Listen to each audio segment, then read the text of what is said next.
वैभव लक्ष्मी व्रत कथा। एक बड़ा शहर था। इस शहर में लाखों लोग रहते थे। पहले के जमाने के लोग साथ साथ रहते थे और एक दूसरे के काम आते थे।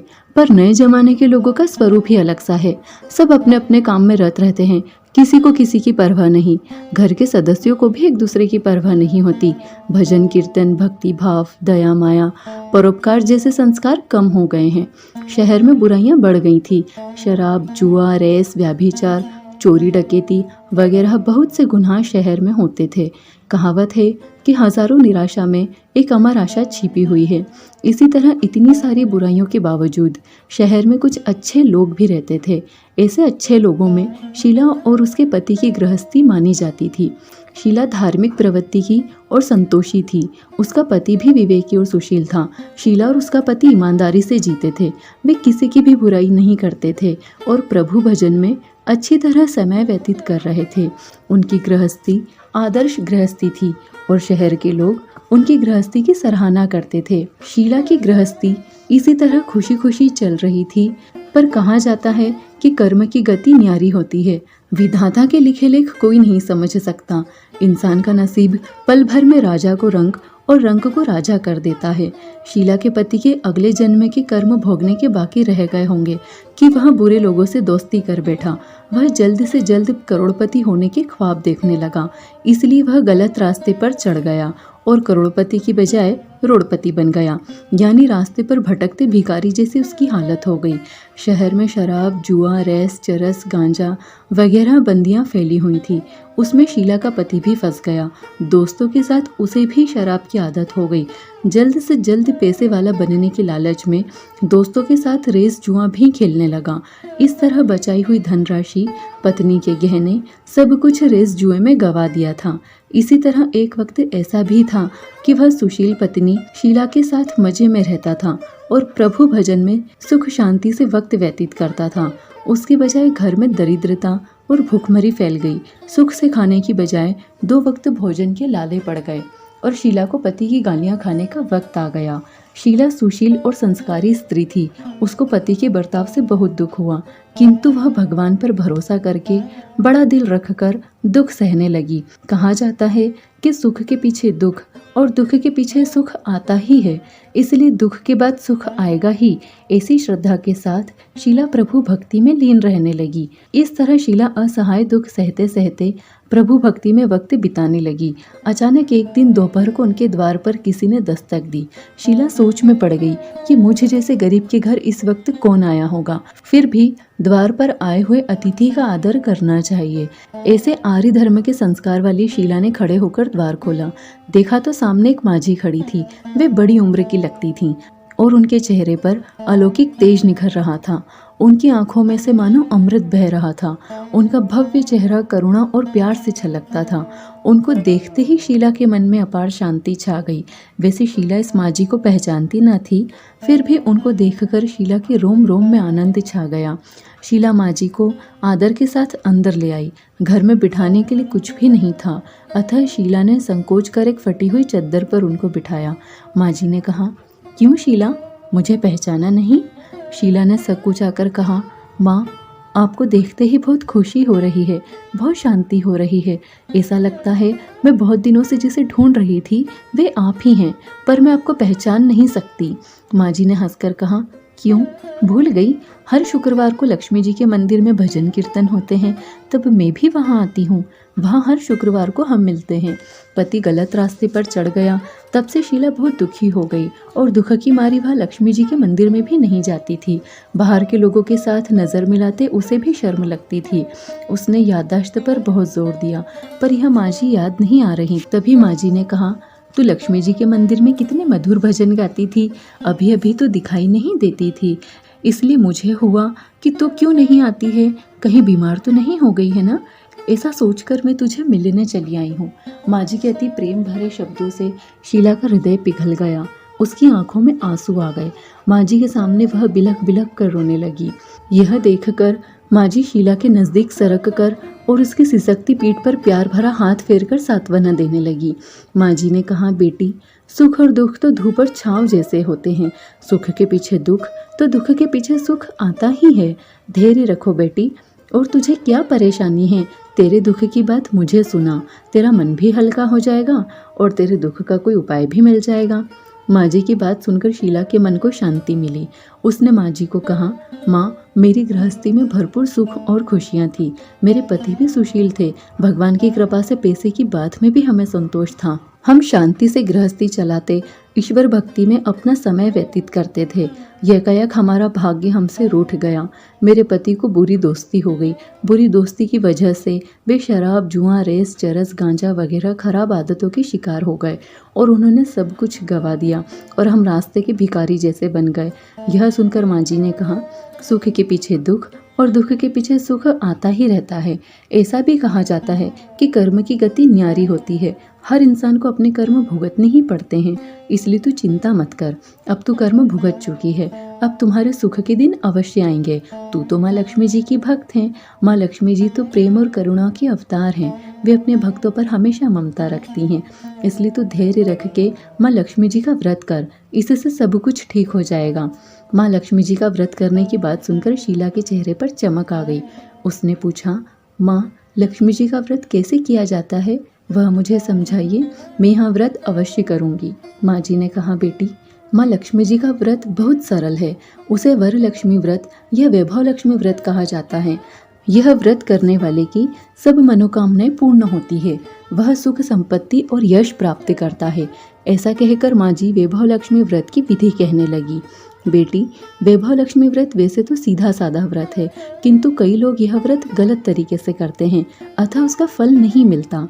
कई लोग कहते हैं कि सोने के गहने की हल्दी कुमकुम से पूजा करो, बस व्रत हो गया। पर ऐसा नहीं है। कोई भी व्रत शास्त्रीय विधि पूर्वक करना चाहिए, तभी उसका फल मिलता है। सिर्फ सोने के गहने की पूजा करने से फल मिल जाता तो आज सभी लखपति बन गए होते। सच्ची बात यह है कि सोने के गहनों की विधि से पूजन करना चाहिए। व्रत की उद्यापन विधि भी शास्त्रीय विधि मुताबिक करनी चाहिए, तभी यह वैभव लक्ष्मी व्रत फल देता है। यह व्रत शुक्रवार को करना चाहिए। सुबह में स्नान करके स्वच्छ कपड़े पहनो और सारा दिन मन में जय माँ लक्ष्मी का रटन करते रहो। किसी की चुगली नहीं करनी चाहिए। शाम को पूर्व दिशा में मुंह रख सको, इस तरह आसन पर बैठ जाओ। सामने पाटा रखकर उसके ऊपर रुमाल रखो। रुमाल पर चावल का छोटा सा ढेर करो। उस ढेर पर पानी से भरा तांबे का कलश रखकर कलश पर एक कटोरी रखो। उस कटोरी में एक सोने का गहना रखो। सोने का ना हो तो चांदी का भी चलेगा, चांदी का ना हो तो नकद रुपया भी चलेगा।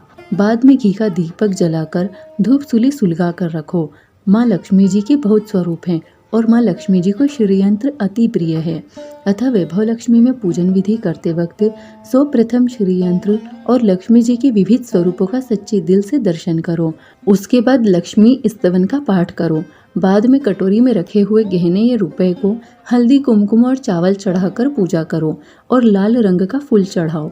शाम को कोई मीठी चीज़ बनाकर उसका प्रसाद रखो। न हो सके तो शक्कर या गुड़ भी चल सकता है। फिर आरती करके 11 बार सच्चे हृदय से जय माँ लक्ष्मी बोलो।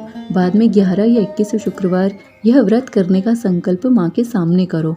आपकी जो मनोकामना हो वह पूरी करने को माँ लक्ष्मी जी से विनती करो। फिर माँ का प्रसाद बांट दो और थोड़ा प्रसाद अपने लिए रखो।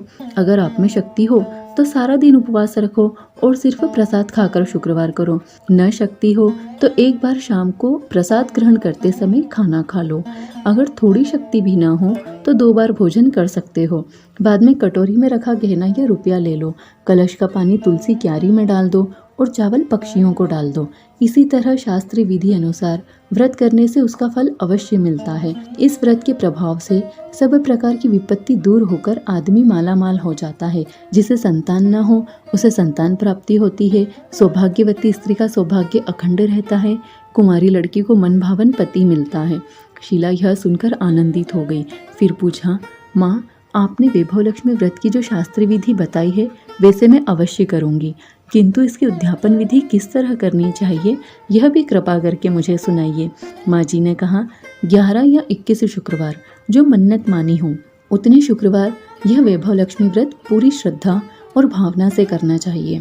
व्रत के आखिरी शुक्रवार को जो शास्त्र विधि अनुसार उद्यापन विधि करनी चाहिए वह मैं तुझे बताती हूँ। आखिरी शुक्रवार को खीर या नैवेद्य रखो। पूजन विधि हर शुक्रवार को करते हैं वैसी ही करनी चाहिए। पूजन विधि के बाद श्रीफल फोड़ो और कम से कम 7 कुंवारी या सौभाग्यशाली स्त्रियों के कुमकुम का तिलक करके साहित्य संगम की वैभव लक्ष्मी व्रत की एक एक पुस्तक उपहार में देनी चाहिए और सबको खीर का प्रसाद देना चाहिए। फिर धन लक्ष्मी स्वरूप, वैभव लक्ष्मी स्वरूप माँ लक्ष्मी जी की छवि को प्रणाम करें। माँ लक्ष्मी जी का यह स्वरूप वैभव देने वाला है।